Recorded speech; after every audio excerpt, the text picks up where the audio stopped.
So this is Ryomen Sukuna, also known as the King of Curses. He is one of the most powerful and a kind of immortal villain of all time in anime history. But इतना ज़्यादा strong and immortal होने के बाद भी recently मांगा chapter 268 में Sukuna की मौत इतने क्रीप तरीके से होती है और एक ऐसे कैरेक्टर के हाथों होती है जिसके बारे में कभी किसी ने सोचा भी नहीं होगा। मगर कैसे एक इतना स्ट्रॉन्ग विलन जिसे गोजो सातरू तक नहीं मार पाया, उसे एक ऐसे कैरेक्टर ने मार दिया जो खुद एक टाइम पे मरा हुआ था और उसने अपने कमबैक के साथ ही सुकुना को निपटा दिया।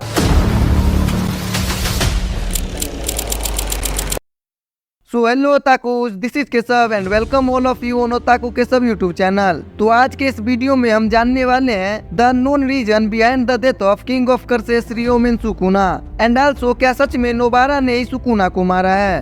So let's start. देखो, जैसा कि हम सब जानते हैं सुकुना एक हाई नेरा का सॉर्सरर था और वो इतना ज्यादा पावरफुल एंड सेल्फिश था कि लोग उसे मॉन्स्टर कहते थे। वो जब चाहे किसी को भी मार देता था। हालांकि एनीमे एंड मांगा में हमें सुकुना के बैक स्टोरी के बारे में काफी ज्यादा नहीं बताया गया है, बट जिस तरह चैप्टर 268 में उराओमे ने ये बोला है कि सुकुना अभी अपने रियल बॉडी में नहीं था इसीलिए वो मारा गया, नहीं तो कोई उसे छू भी नहीं पाता। और ये बात कितनी सच है ये तो हम सबको पता है। बट जब सुकुना अपने रीइंकारनेटेड बॉडी यूजी इतादोरी के बॉडी में अपने एक फिंगर के साथ रीइंकारनेट होता है, उसके बाद सुकुना ने फिर से आतंक मचाना स्टार्ट कर दिया था। और उसके बाद जब सुकुना अपने 19 फिंगर्स के साथ मेगुमी की बॉडी में स्विच करता है, उसके बाद तो सुकुना को मारना इम्पॉसिबल ही हो गया था।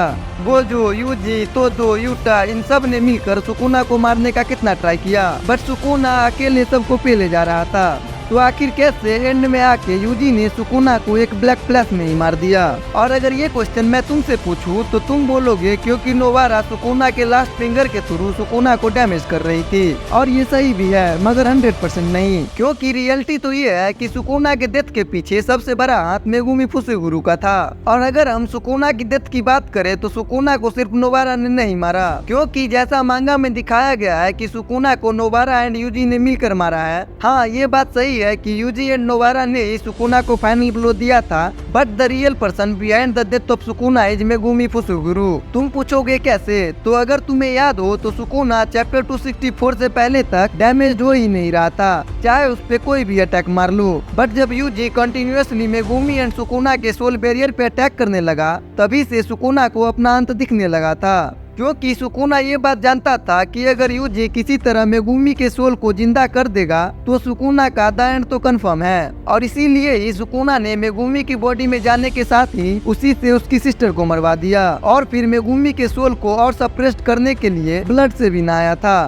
ताकि मेगुमी जीने का होप छोड़कर फिर से अपनी बॉडी पे कंट्रोल करना ही नहीं चाहे। और जैसा सुकुना चाह रहा था वैसा हुआ भी। मेगुमी अपने सिस्टर एंड गोजो सेंसेई को खोने के बाद जीना ही नहीं चाह रहा था। बट जब चैप्टर 264 के बाद से यूजी लगातार मेगुमी को सुकुना से अलग करने में लग गया और फाइनली जब चैप्टर 267 में उसने सुकुना के थ्रू ही मेगुमी को लाइफ का इम्पोर्टेंस समझाया कि गॉड ने हमें जो जिंदगी दी है वो कितनी वैल्यूएबल है, हमें इसे ऐसे ही नहीं खोना चाहिए, हमें कभी भी गिव अप नहीं करना चाहिए, हमें खुद के लिए नहीं तो दूसरों के लिए ही सही मगर जीना चाहिए। एंड हम सबको पता है कि ये सुनने के बाद मेगुमी फिर से जीना चाह रहा था और यहीं से सुकुना का द एंड स्टार्ट हो गया। Because at this time Sukuna एक साथ मेगुमी, यूजी एंड नोबारा तीनों से लड़ रहा था। नोबारा एंड यूजी सुकुना पे फिजिकली अटैक कर रहे थे एंड मेगुमी अंदर से उसे अपनी बॉडी छोड़ने पे मजबूर कर रहा था। सो एट दी एंड तीनों ने मिलकर अपने सेंसे गोजो सातरू का बदला ले लिया सुकुना को मेल्टेड किटकैट बना के। तो अब जो लोग भी गोजो को किटकैट सुनते सुनते परेशान हो गए थे वो कमेंट में मेल्टेड किटकैट जरूर स्पैम कर देना। और एक टाइम पे हम टूटा हुआ किटकैट खा भी ले मगर पिघला हुआ बिल्कुल नहीं। और इस तरह सुकुना के मरने के साथ ही जुजुत्सु काइसन की हैप्पी एंडिंग हो जाती है। बट ऑनेस्टली मैंने जुजुत्सु काइसन की हैप्पी एंडिंग एक्सपेक्ट नहीं करी थी। मुझे लगा था कि जुजुत्सु काइसन की सैड एंडिंग होने वाली है, बट जो भी हो मुझे एंडिंग तो ठीक लगी। So that's it for today. अगर तुम्हें वीडियो जरा भी पसंद आई हो तो वीडियो को एक लाइक करके कमेंट में जरूर बताना कि तुम्हें एंडिंग कैसी लगी। और अगर मैं तुम्हारा एक सब्सक्राइब डिजर्व करता हूँ तो प्लीज चैनल को सब्सक्राइब कर लो।